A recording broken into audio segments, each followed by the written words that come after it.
Hello दोस्तों, आज की कहानी है मैं दहेज क्यों दूं। अमन और शीतल एक दूसरे से बहुत प्यार करते थे और वे एक दूसरे से शादी करना चाहते थे। शीतल के घर वाले तो मान गए थे, पर अमन के घर वाले नहीं मान रहे थे। मम्मी पापा, आप लोग एक बात समझ लीजिए, मैं शादी करूंगा तो शीतल से ही करूंगा। तभी अमन के पिताजी कहते हैं, जब तुमने फैसला कर ही लिया है तो हमसे पूछने की क्या जरूरत है, क्योंकि आप लोगों की मर्जी भी मेरे लिए जानना जरूरी है पापा। ठीक है, हम तैयार हैं। अमन खुश होकर वहां से चला जाता है। फिर अमन की माँ कहती है, अपनी पसंद से बहू लाते तो दहेज भी कितना मिलता, यहाँ तो कोई उम्मीद रखना ही बेकार है। सही कह रही हो भाग्यवान, पर बेटे की जिद के आगे हम करते भी क्या। अमन और शीतल की शादी हो जाती है। शीतल बहुत ही समझदार लड़की थी, पर अमन के माता पिता को उसमें कोई भी खूबी नहीं दिखती थी। शीतल की ननद पूजा भी उससे अच्छी तरह से बात नहीं करती थी। शीतल की पहली रसोई होती है तो वह सबके लिए दिल से खाना बनाती है। तभी भाभी कहती है, पूजा जरा ये सब्जी तो चख के बताओ कैसी बनी है। पूजा सब्जी चखती है। हाय राम, कितनी मिर्ची डाली है आपने, सबको मारने का इरादा है क्या भाभी। अरे कैसी बात कर रही हो तुम, मुझसे छोटी हो और बड़ों से ऐसे बात करते हैं क्या। पूजा वहीं रोना शुरू कर देती है। सब हॉल में इकट्ठा हो जाते हैं। क्या हुआ पूजा, रो क्यों रही हो। मैंने भाभी की सब्जी में कमी निकाली तो वो मुझे ही सुनाने लग गई कि तुम्हें बात करने की तमीज नहीं है। अरे पूजा, तुम झूठ क्यों बोल रही हो, पूरी बात बताओ ना मम्मी जी को। तुम तो चुप ही रहो शीतल, हमारे बच्चे कभी झूठ नहीं बोलते, समझी। मैंने तो पहले ही बोला था कि ये लड़की घर में कलेश ही करवाएगी। हमारा ही लड़का मिला था क्या तुझे फंसाने के लिए, सोचा होगा फ्री में शादी हो जाएगी और कुछ लाना भी नहीं पड़ेगा। मम्मी जी, ये सब आप क्या बोल रही हैं। और नहीं तो क्या, अपनी पसंद से बहू लाते तो घर में कुछ तो आता, पर तुम्हारे घर वालों ने ना तो फर्नीचर दिया, ना कार और ना ही कोई जेवर। मम्मी जी बस कीजिए आप। शीतल अंदर चली जाती है। लो चली गई महारानी अंदर। अरे खाना कौन परोसेगा। रहने दो मम्मी, बेकार सी सब्जी बनाई है इन्होंने, मैं ही बनाती हूँ खाना फिर से। अपने घर से तो कुछ लाई नहीं, हमारे घर में भी खाना भी बर्बाद कर रही है।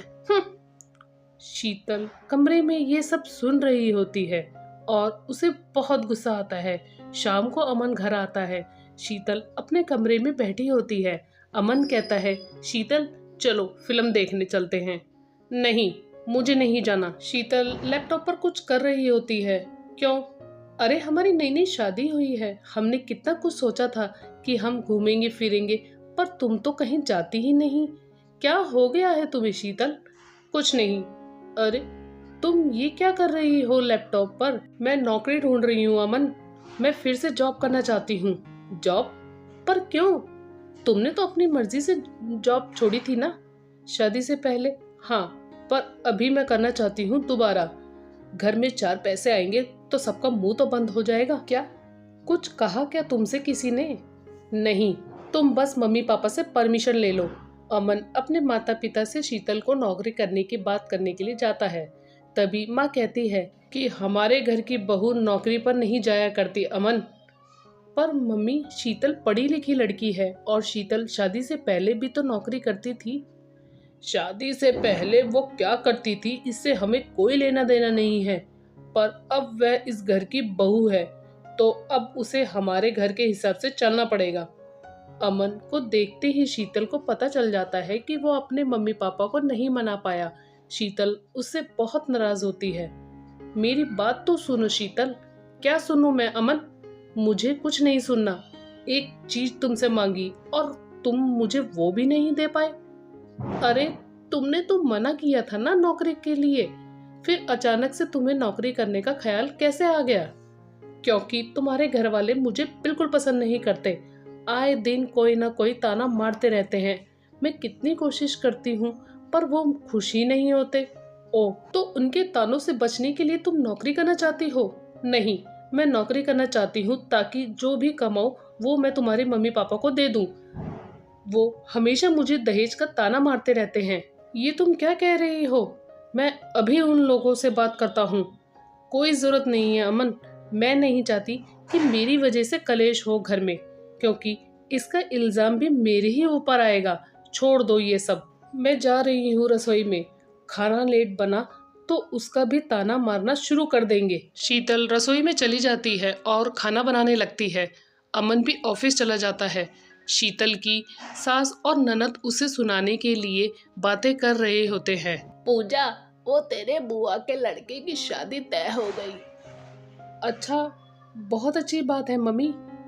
अच्छी बात तो यह है कि उन्हें दहेज में 15 लाख और कार मिल रही है। शीतल ये सब सुन रही होती है। ये तो और भी अच्छी बात है मम्मी। और अगर हमारे भैया भी हमारी मर्जी से शादी करते तो आज हमारे घर के आगे भी गाड़ी खड़ी होती। और एक हमारा अमन है बेचारा, कहाँ फंस गया। शीतल उन दोनों से बात करने के लिए बाहर आ जाती है। आप दोनों को जो भी कहना है साफ साफ कहिए ना, ऐसे घुमा फिरा के क्यों कह रही हैं मुझे? लो, हमने क्या कहा, हम तो आपस में बात कर रहे थे। मम्मी, लगता है भाभी को दूसरों की बातें सुनने में मजा आता है। बस बहुत हो गया, अब मैं यहाँ नहीं रुकने वाली। शीतल घर छोड़कर जाने का फैसला करती है। वो अपना बैग लेकर हॉल में आती है और जा रही होती है, और जैसे ही दरवाजा खोलती है उसकी आंखों में आंसू आ जाते हैं। दोस्तों, आपको ये कहानी कैसी लगी हमें कमेंट करके जरूर बताएं।